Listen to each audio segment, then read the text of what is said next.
We're beyond a trade war. We've been in a trade war for the last year and a half now. We're now moving into more conflict on more fronts with China. This is, call it neocon, call it China hawks if you want, but this is not about China reneging on a trade deal the last week. This is the hawks taking control, getting Trump's ear, and pushing the trade war off the edge of the table. Well, John, this is not going to go away. It sounds like the hawks are taking control on both sides. You know, from the reporting about what's happened with this deal over the past week or so, China is not agreeing to anything that sounds like, hey, we might have done some wrongdoing in the past on intellectual property and we're willing to change that. They've completely, it sounds like, said, no, we're not going to do that at all. Look, the idea that you could change China's entire economic system, the way they manage state-owned companies, the way they manage their technology policy or their industrial policy in the course of a trade discussion is just nuts. And it was nuts. It was nuts in the beginning. It's nuts now. You cannot. I advise our own group that you will not succeed in getting China to turn itself inside out for you and not become China anymore. Yep. And you will not be able to walk around on the ground inside China and do checks on whatever you agree to. No enforcement. All right, so Kenny, that leaves us now. And frankly, the trading action on Friday was interesting because it was muted at the start, even as the tariffs went into effect. And there seemed to be this hope that there's still going to be progress in these talks. The weekend dashed that. And then, of course, this morning, the retaliatory tariffs made the outlook look even worse. Well, they made it feel like that on Friday afternoon, that there was still progress, the talks were still open, the Chinese had come to the table, blah, blah, blah. They made it appear that way. But just like Trump did last weekend, they let the market close on the highs, and then Trump came out on Sunday and made that surprise announcement that caught everyone off guard. In fact, there was a repeat performance this weekend with, they let it go till Friday, they let the market come under some pressure,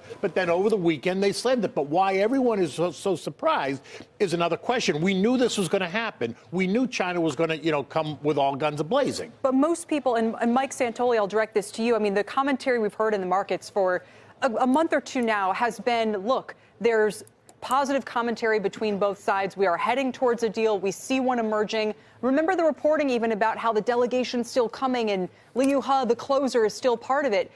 Why has this changed so dramatically in the past week, and is it really over? I do think what you've seen today is the market going from treating this as some event to brace for, which was the tariff deadline on Friday, to a realization that perhaps trade friction on some level is going to remain with us for some extended, indefinite period of time.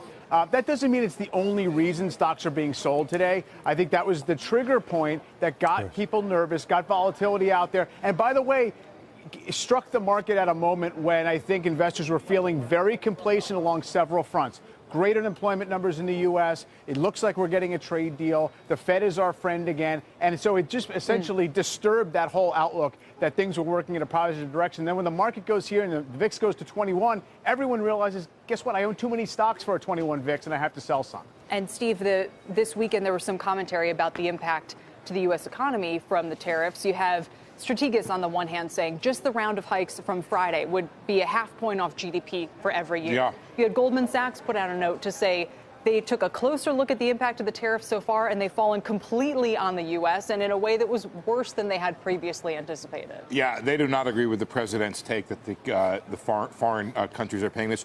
Look, Kelly, before we came on, I wrote down all of the things affected by the tariffs that could be on the market's mind. Global and U.S. growth, U.S. stock earnings, CEO confidence, capital spending, retail, high-tech, agriculture. So that's like 7 or 8 things. That's 100 points for each one of those things off on the Dow. Now, Mike may be right. There's other stuff going on here. But there's another thing that I think matters a lot, which is each time we've gotten to the brink on this issue, Mnuchin, Kudlow, et al., the president come forward and say, oh, they're constructive.